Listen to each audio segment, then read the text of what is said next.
네, 안녕하세요. 오늘 저희가 함께 살펴볼 자료는요, 그 데브옵스 엔지니어 면접에서 자주 나온다는 질문과 답변들입니다. 네, 안녕하세요. 특히 CI/CD 파이프라인하고 GitHub 액션스 관련 내용이 많은데요.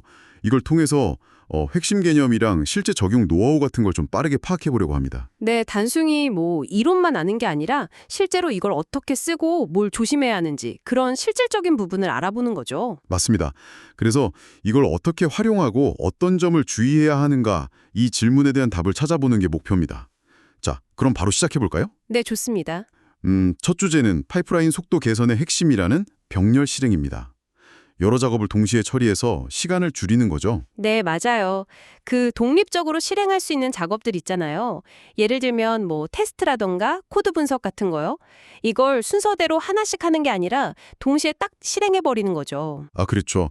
젠킨스에서는 패러럴 블럭을 쓰고 GitHub 액션스에서는 그 스트래티지랑 매트릭스 이걸 쓴다고 나와 있네요. 네, 특히 GitHub 액션스의 그 매트릭스 전략은 여러 운영체제나 노드 버전 같은 다양한 환경에서 동시에 테스트 돌려야 할 때 아주 유용하거든요. 실제 경험담을 보니까 스프링부트 앱 빌드할 때 순차적으로 하면 15분 걸렸는데 이걸 병렬로 바꾸니까 8분 만에 끝났다고 해요. 와, 거의 절반 가까이 줄어든 거네요. 그렇죠. 이 정도면 정말 체감이 확 되죠. 근데 이게 무조건 좋기만 한 건 아니겠죠. 고려할 점 같은 게 있을까요? 아, 물론입니다. 가장 먼저 생각해야 할 게 자원 경쟁이에요. 여러 작업이 동시에 막 데이터베이스나 파일 시스템 같은 걸 쓰려고 하면 충돌이 날 수 있거든요. 아, 그렇죠. 서로만 쓰려고 하니까. 네. 그래서 작업들을 잘 격리시키는 설계가 중요하고요. 또 동시에 여러 개를 돌리려면 그만큼 실행 환경, 그러니까 빌드 에이전트가 충분히 있어야겠죠. 에이전트가 모자라면 병렬로 돌리는 의미가 없으니까요. 하긴 동시에 5개를 돌리고 싶은데 에이전트가 2개뿐이면 소용없겠네요. 맞습니다.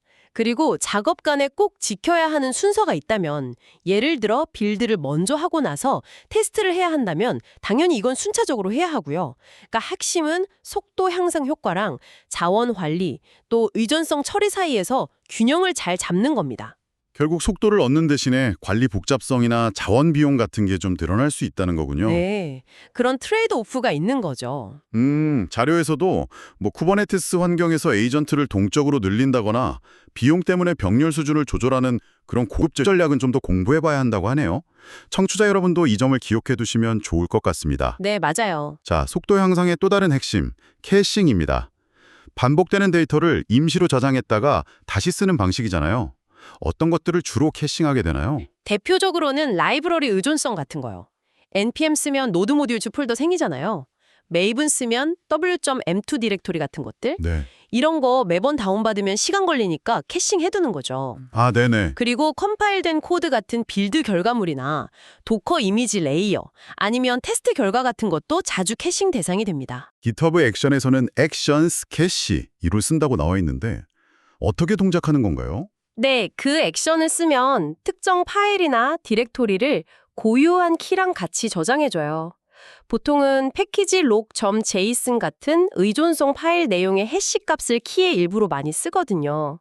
그래서 파일 내용이 바뀌지 않으면 기존 캐시를 그대로 가져다 쓰고 바뀌었을 때만 캐시를 새로 만드는 거죠. 이것도 효과가 어마어마하네요. 리액트에 빌드할 때 매번 3분 걸리던 노드 모듈 수 설치가 캐싱하고 나서는 20초로 줄었다는 사례가 있어요. 전체 빌드 시간이 절반이나 줄었다니 와, 이건 정말 필수 같은데요. 네, 특히 의존성 캐싱이나 도커 레이어 캐싱 같은 건 효과가 정말 크고 구현도 비교적 쉬운 편이라 많이들 쓰죠. 근데 이것도 그냥 막 쓰면 되는 건 아닐 것 같아요. 주의할 점이 있을까요? 중요하죠. 캐시 키를 어떻게 설계하느냐가 굉장히 중요해요. 키가 너무 자주 바뀌게 설계하면 캐시를 쓰는 의미가 별로 없어지고요. 반대로 너무 안 바뀌면 변경사항이 제때 반영이 안 되는 문제가 생길 수 있거든요. 아, 업데이트가 됐는데 옛날 캐시를 계속 쓰는? 그렇죠. 그래서 보통은 리스토어 케이스 같은 옵션으로 여러 단계의 키를 순서대로 확인해보는 계층적인 복원 전략을 쓰기도 합니다. 그리고 캐시 저장 공간도 무한정 있는 게 아니니까요. GitHub 액션스 같은 경우 기본 10기가 제한이 있거든요. 주기적으로 관리해줘야 하고요. 그런데 혹시 캐싱을 했는데 오히려 성능이 더 나빠지는 경우도 있을까요? 네. 그럴 수도 있습니다. 예를 들어 캐시 파일 크기가 너무 커서 다운로드 받는 시간이 실제 작업을 하는 시간보다 더 오래 걸린다거나 아니면 캐시 히트율, 그러니까 캐시를 재사용하는 비율이 너무 낮으면 오히려 전체 시간이 늘어날 수도 있죠. 아, 배보다 배꼽이 더 큰 상황이네요. 맞습니다. 그래서 무조건 캐싱 좋다 하고 적용하기보다는 우리 프로젝트에서 어떤 부분을 캐싱했을 때 효과가 가장 클지, 또 그 캐시를 관리하는 비용은 어느 정도일지 좀 측정해보고 판단하는 게 중요합니다. 여기서 던져야 할 질문은 우리한테 맞는 최적의 캐싱 전략이 뭘까 하는 거죠. 네. 분산 캐시나 CDN 연계 같은 고급 전략은 더 깊이 파볼 주제로 남겨뒀네요. 이것도 흥미롭습니다. 자, 다음은 좀 다른 이야기인데요. 챗톱스입니다.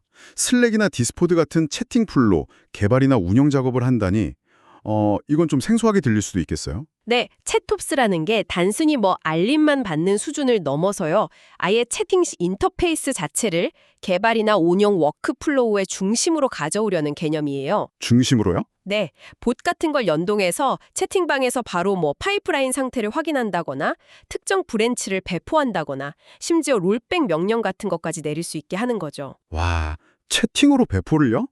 그게 뭐가 좋은 거죠? 그냥 CACD 툴 대시보드 들어가서 보면 안 되나요? 물론 그렇게 할 수도 있죠. 근데 챗톱스의 가장 큰 장점은 역시 투명성하고 협업 강화에 있다고 봐요. 투명성하고 협업 강화요? 네, 모든 배포 관련 요청이나 결과가 채팅방의 기록으로 남잖아요. 그럼 팀 전체가 지금 어떤 일이 벌어지고 있는지 쉽게 공유할 수 있어요. 누가 뭘 했는지도 명확해지고요. 문제 생겼을 때도 관련자들이 이미 모여있는 채팅방에서 바로 논의하고 대응할 수 있으니까 조치가 훨씬 빨라지죠. 아, 모든 기록이 채팅방에 남으니까 확실히 투명해지겠네요. 그렇죠. 젠킨스 같은 툴에서는 슬랙 샌드 같은 명령어로 간단하게 배포 시작이나 성공, 실패 알림 보내는 것부터 시작해 볼 수 있고요. 기터브 액션즈에서도 외부 연동하는 액션들이 많이 있어요. 근데 단순 알림뿐만 아니라 후봇 같은 봇 프레임워크를 쓰면 채팅 명령으로 배포를 요청하고 그걸 또 다른 팀원이 승인하는 그런 워크플로우까지 만들 수 있다니 신기한데요? 네, 가능합니다. 디플로이 스테이징, 이런 식으로 명령어를 날리는 거죠. 개인 프로젝트에서 디스코드 웹훅으로 푸시나 배포 상태 알림 구현했더니 팀원들이 훨씬 상황 파악하기 쉬워졌다는 경험담도 인상 깊네요. 디플로이나 롤백 같은 명령어까지 쓸 수 있다고요? 네, 가능합니다. 더 나아가면 스테이터스로 상태를 본다거나 로그를 본다거나 하는 더 복잡한 작업들도 구현할 수 있죠. 와, 정말 강력한데요. 근데 이렇게 강력한 기능을 도입할 때는 반드시 보안을 최우선으로 생각해야 합니다. 아무나 운영 환경에 배포 명령을 내릴 수 있으면 큰일 나잖아요. 그렇죠. 그래서 누가 어떤 명령어를 실행할 수 있는지 권한 관리를 아주 엄격하게 해야 하고요. 모든 활동은 감사 로그로 남겨서 추적할 수 있어야 합니다. 특히 운영 배포, 같이 민감한 작업은 그냥 명령어 한 번에 실행되는 게 아니라 여러 단계의 승인 절차를 거치도록 설계하는 게 안전하죠. 확실히 보안이 중요하겠네요. 네, 그래서 챗톱스는 단순히 기술 도입이라기보다는 팀의 소통 방식이나 업무 절차를 함께 바꾸는 약간 문화적인 변화랑도 연결된다고 볼 수 있어요. 물론 장점만 있는 건 아니겠죠. 자료에서도 초기 설정이 좀 복잡할 수 있고 팀 문화가 바뀌어야 하고 또 자칫하면 너무 많은 알림 때문에 채팅방에 막 시끄러워질 수도 있다는 그런 현실적인 한계도 지적하고 있네요. 맞아요. 너무 많은 정보는 오히려 방해가 될 수도 있으니까요. 결국 이것도 우리 팀 상황에 맞는 수준과 방식으로 잘 활용하는 지혜가 필요하다 이런 얘기겠네요. 네, 정확합니다. 자, 성능이랑 협업 얘기를 했으니 이번엔 파이프라인의 시작점, 그러니까 코드 변경을 어떻게 감지하느냐 하는 방식, 폴링과 웹훅에 대해 알아보겠습니다. 이 둘 어떻게 다른 건가요? 아주 간단히 말하면요. 폴링은 CI 서버가 주기적으로 예를 들어 5분마다 git 저장소에 가서 변경된 거 있어요? 하고 물어보는 방식이에요. 아, 계속 물어보는 거군요. 네, 반면에 웹훅은 git 저장소에서 변경이 딱 생기면 즉시 CI 서버 쪽으로 어이, 변경사항 생겼어 하고 알려주는 방식이죠. 아, 이벤트 기반이네요. 맞습니다. 그러니까 주도권이 다른 거예요. 폴링은 CI 서버가 주도권을 갖고 물어보는 거고 웹훅은 git 저장소가 주도권을 갖고 알려주는 거죠. 그럼 뭐가 더 좋다고 할 수 있을까요? 실시간으로 알려주는 웹훅이 무조건 더 좋아 보이는데요? 속도면에서는 확실히 웹훅이 빠릅니다. 코드를 푸시하면 거의 즉시 빌드가 시작되니까요. 빠른 피드백을 받을 수 있죠. 그렇죠. 그런데 설정은 웹훅이 조금 더 복잡할 수 있어요. 왜냐하면 외부의 깃 저장소, 예를 들면 깃허브 같은 곳에서 우리 회사 내부에 있는 CI 서버로 접속을 해야 하잖아요. 이게 들어오는 인바운드 연결이라서 네트워크 설정이나 방화벽 설정이 좀 필요할 수 있거든요. 아, 외부에서 내부로 찔러줘야 하니까. 네, 반면에 폴링은 CI 서버가 그냥 외부 깃 저장소로 접속해서 확인하는 거니까 나가는 아웃바운드 연결이잖아요. 그래서 설정 자체는 더 간단하고 방화벽 문제도 보통은 덜해요. 대신 단점도 있겠네요. 그렇죠. 폴링 주기만큼 반응이 느리다는 거. 예를 들어 5분 주기로 설정해 놓으면 최악의 경우 콜이 변경하고 5분 뒤에나 빌드가 시작될 수도 있는 거죠. 그리고 변경이 없어도 계속 확인 요청을 보내니까 불필요한 네트워크 트래픽이나 부하가 발생할 수도 있고요. 경험담을 보니까 5분 간격 폴링 쓰다가 너무 답답해서 웹훅으로 바꿨더니 빨라서 좋긴 했는데 로컬 개발 환경에서 테스트하려면 엔지록 같은 터널링 도구를 써서 외부에서 접근 가능한 주소를 만들어야 해서 좀 번거로웠다는 이야기가 있네요. 정말 현실적인 트레이드오프가 있군요. 네, 맞습니다. 그래서 실무에서는 상황에 따라 선택이 달라져요. 예를 들어 보안 경책상 내부망으로 들어오는 연결을 아예 막아놓는 환경이라면 폴링이 현실적인 대안일 수밖에 없고요. 반면에 빠른 피드백이 중요하고 클라우드 환경이라서 외부 접근 설정이 비교적 쉽다면 당연히 웹훅을 더 선호하죠. 둘 다 쓰는 경우도 있나요? 네, 때로는 웹훅을 기본으로 사용하되 혹시라도 웹훅 전달이 실패할 경우를 대비해서 하루에 한 번 정도는 폴링으로 백업 체크를 하는 그런 하이브리드 방식을 쓰기도 합니다. 아, 그렇군요. 외북 쓸 때는 보안이 중요하다고 하던데요. 네, 아주 중요합니다. 외국 요청이 정말 깃허브 같은 신뢰할 수 있는 곳에서 온 건지 확인해야 하잖아요. 그래서 보통 시크릿 토큰 같은 걸 설정해서 요청을 검증하고요. 특정 IP 주소에서 오는 요청만 허용하는 식으로 제한을 걸기도 합니다. 폴링도 최적화할 방법이 있나요? 네, 무작정 짧은 주기로 계속 돌리기보다는 예를 들어 마지막 빌드가 성공한 이후에 변경된 내용이 있을 때만 폴링 주기를 짧게 가져간다거나 하는 식으로 좀 더 지능적으로 간격을 조절하는 방법도 고려해 볼 수 있습니다. 결국 이것도 정답은 없고 상황에 맞는 선택이 중요하다 이 말씀이시네요?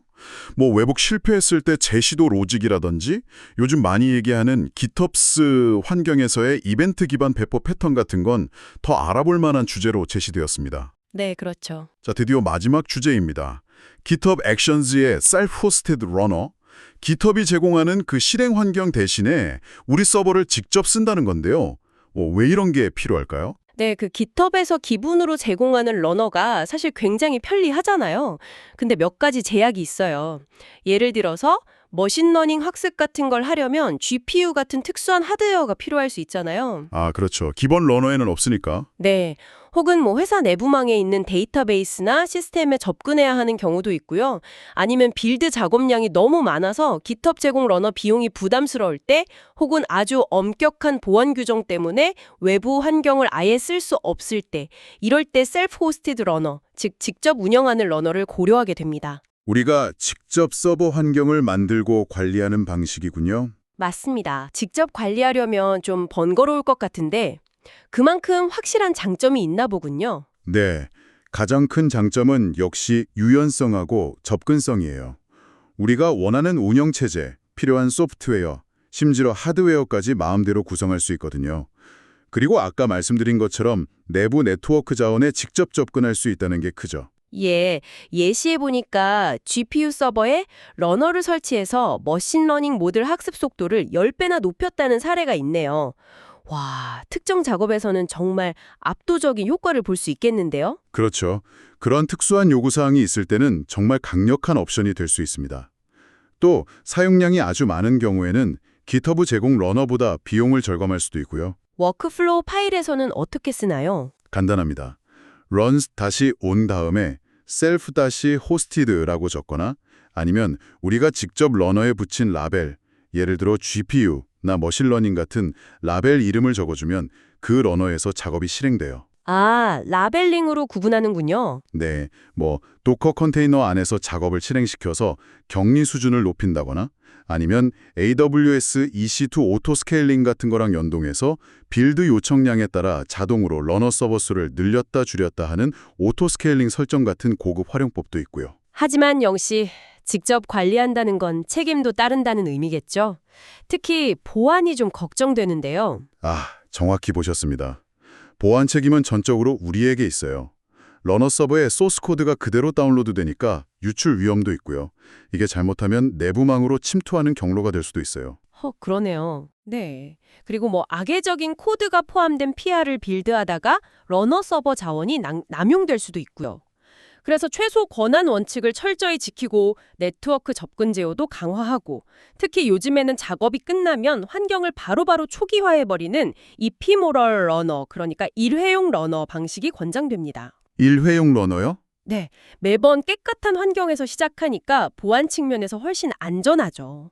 물론 OS 업데이트나 보안 패치, 러너 소프트웨어 버전 관리 같은 꾸준한 운영 부담은 당연히 감수해야 하고요. 서버에 문제가 생기면 빌드가 그냥 멈춰버릴 수도 있다는 점도 고려해야겠네요. 맞습니다. 가용성 문제도 있죠. 그럼 어떤 경우에 이 셀프 호스티드 러너를 추천할 만한가요? 정리를 해보면요. 첫째, GPU 같은 특수한 환경이 꼭 필요할 때. 둘째, 사내망 같은 내부 네트워크 자원에 접근해야 할 때. 셋째, 빌드량이 정말 많아서 비용이 아주 민감할 때.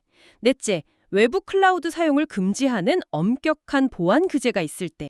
이런 경우에 강력하게 고려해 볼 만합니다. 대신 그만큼 관리 역량과 책임이 따른다는 점은 명심해야겠군요. 네, 그게 핵심입니다.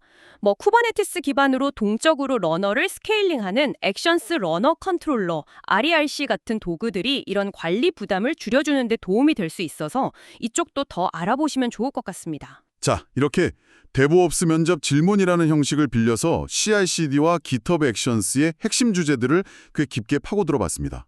병렬 실행부터 캐싱, 챗옵스, 변경 감지 방식, 그리고 셀프 호스티드 러너까지 정말 알찬 내용이었네요. 네, 다양한 기술들과 고려 사항들을 짚어봤죠. 그래서 이 모든 논의가 우리에게 주는 가장 큰 메시지는 뭘까요? 결국 가장 중요한 건 맥락에 맞는 최적의 조합을 찾는 능력이 아닐까 싶습니다. 오늘 살펴본 기술들 하나하나가 다 장단점이 뚜렷하잖아요. 그렇죠. 만능은 없었죠? 네, 어떤 상황에서는 이 방법이 최고지만 다른 상황에서는 저 방법이 더 나을 수 있어요. 그래서 이게 무조건 정답이다 하는 만능 열쇠를 찾으려고 하기보다는 우리 프로젝트의 구체적인 요구사항, 우리 팀의 현재 상황, 비용 제약 같은 여러 요소들을 종합적으로 이해하고 각 기술이 가지는 트레이드오프를 잘 고려해서 가장 적합한 도구와 전략을 선택하고 조합하는 것. 이게 데브옵스 엔지니어에게 정말 중요한 역량 중 하나라고 생각합니다. 개별 기술을 아는 것을 넘어서 이것들이 어떻게 서로 연결되고 영향을 주면서 전체 시스템의 효율성과 안정성에 기여하는지 그 큰 그림을 보는 시각이 중요하겠네요. 네, 맞습니다. 바로 그겁니다. 오늘 저희가 나눈 이야기들을 바탕으로 청취자 여러분께 마지막으로 이런 질문을 한번 던져보고 싶습니다. 자, 이런 CI/CD 기술들이 계속 발전해서 예를 들어 인공지능, AI와 결합된다면 미래의 개발 파이프라인은 과연 어떤 모습일까요? 오, 흥미로운 질문인데요. 예를 들면 AI가 자동으로 파이프라인의 병목 구간을 찾아내서 여기 병률 처리 수준을 좀 더 높이는 게 좋겠어요. 라거나 이 부분은 캐싱 효율이 낮으니 키 전력을 바꿔보세요 하고 최적화 제안을 해줄 수도 있지 않을까요? 충분히 가능성 있는 얘기 같습니다. 어떤 취약점이 있을 수 있겠는데요? 하고 미리 경고해주는 그런 똑똑한 파이프라인이 될 수도 있겠고요. 챗옵스 봇은 어떨까요? 단순히 명령만 수행하는 게 아니라 지난번 배포 때 비슷한 문제가 있었는데 이번엔 롤백보다 이 설정을 먼저 확인해 보는 게 어때요? 하고 문제 해결을 위한 제안까지 해주는 그런 파트너가 될 수도 있지 않을까요? 와, 그렇게 된다면 정말 개발 생산성이 엄청나게 향상되겠네요. 그렇죠. 이런 미래를 상상해 보는 것도 꽤 흥미롭지 않으신가요? 오늘 저의 분석이 청취자 여러분의 지식 여정에 작은 도움이 되었기를 바랍니다. 다음에 더 유익하고 흥미로운 자료 분석으로 다시 찾아뵙겠습니다. 네, 감사합니다.